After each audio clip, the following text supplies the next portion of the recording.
Okay, mijo, ¿todo listo? Because we got a 3 hours drive. Yeah. Ay, Dios mío. Otra vez con ese show. ¿Pero qué te pasa? Nothing, I'm fine. Mira, mijo. I know you have been having a tough time. Pero no seas tan exagerado. Hagamos algo. Vienes a la casa, descansas un poquito. I will cook you dinner y ya verás que todo va a estar bien. It's not that easy. I've been talking to my psychologist and she La thinks... psicóloga esa, pero si tú no estás loco. Te mandamos a la universidad. And suddenly, everything is about self-care, therapy, and all of this white people nonsense. Sorry to interrupt, but caring for your mental health isn't just a white people thing. ¿Quién eres tú y qué haces metida aquí en mi carro? This is the cat call, and we're calling this shit out. Cuidado con esa boca. Perdón.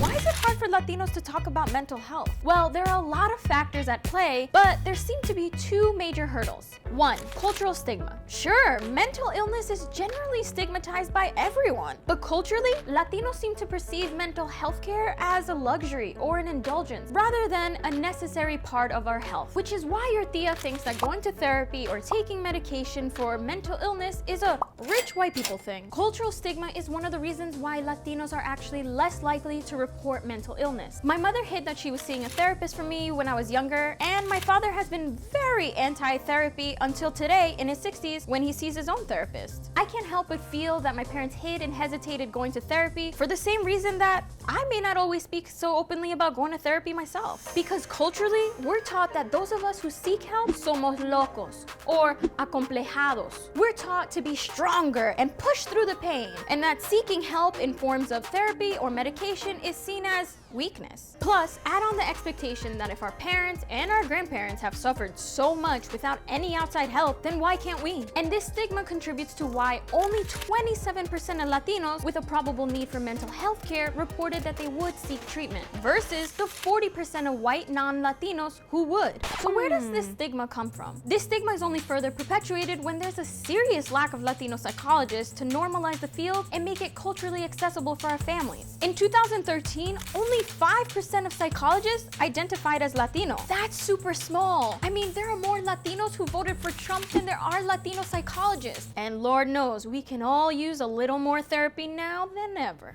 Pero yo no voy a los doctores. No tengo fe en ellos.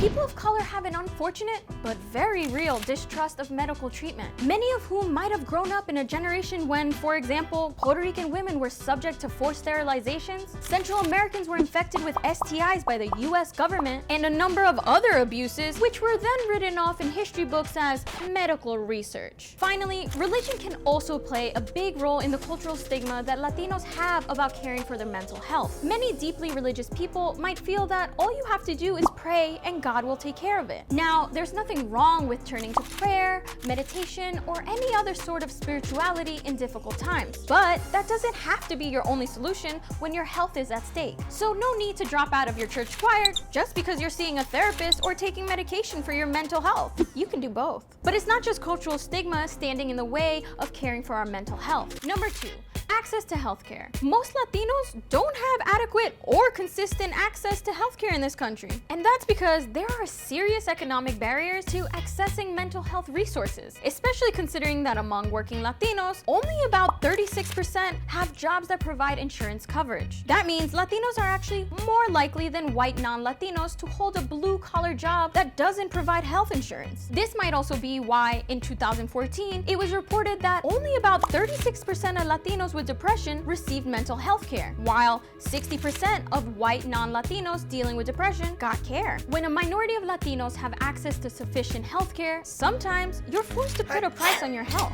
And if you can't afford it, it's tough to find a solution. Need an example? 8.2% of Latinos with insurance used antidepressants versus just 1.8% of those who were uninsured. More than anything, it's an example of why the fight for fair and accessible healthcare in this country should be at the forefront of every Latino's mind. And this is especially important because when we don't address mental health, the stakes are very high. Our lives are literally on the line. Suicide ideation and behavior among US Latinos has increased notably in the last decade, especially among youth. Suicide attempts for Hispanic girls, grade grades 9 through 12 were 50% higher than for white girls in the same age group. And these numbers are all consistently higher than white or black non-Latino students. By upholding the stigma surrounding mental health and being denied accessible healthcare, we're putting our kids, our relatives, and our friends at great risk. Pero entonces, ¿qué se puede hacer? ¿Cómo se cambia eso? So we need to think twice about the language that we use, like loco or acomplejado, that refer to mental illness in shameful ways. Transparency and exposure can be a great first step in eliminating the stigma. Like when celebrities like Demi Lovato, Selena Gomez, or J Balvin speak about their own personal struggles regarding mental health, they're making important strides in normalizing conversations that we need to have. 5 años atrás, cuando tuve mi primera depresión, yo decía que jamás iba a ir a un psiquiatra porque era para locos, hasta que fui y me ayudó muchísimo. Así que hay que dejar ese tabú de que los psiquiatras son para los locos. Busca ayuda, que tú no estás solo.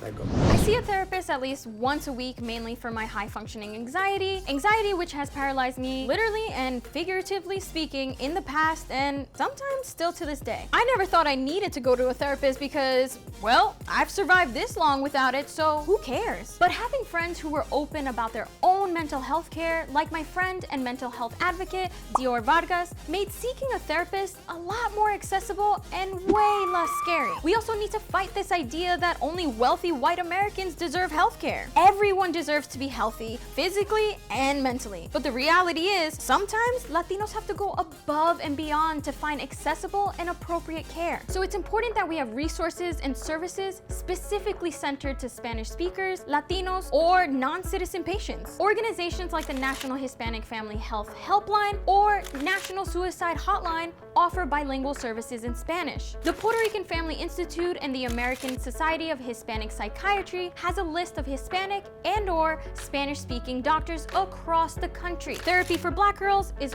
also an amazing resource. Remember that until we have more Latinos represented in shaping health policy and in the mental health care industry, we're gonna have to keep fighting the stigma that Latinos don't deserve better.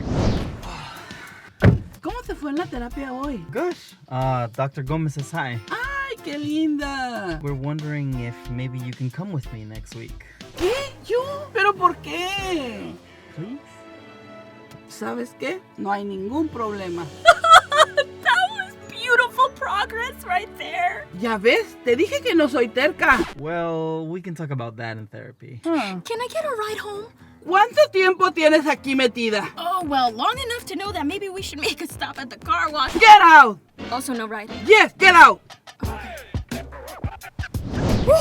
This episode was a little heavy, but thank you for sticking through it. But I got a question. How do you deal with your mental health? What are some self-care routines that you practice? For me, it's meditation apps, and I'll let you know in the comments down below. Let me know yours.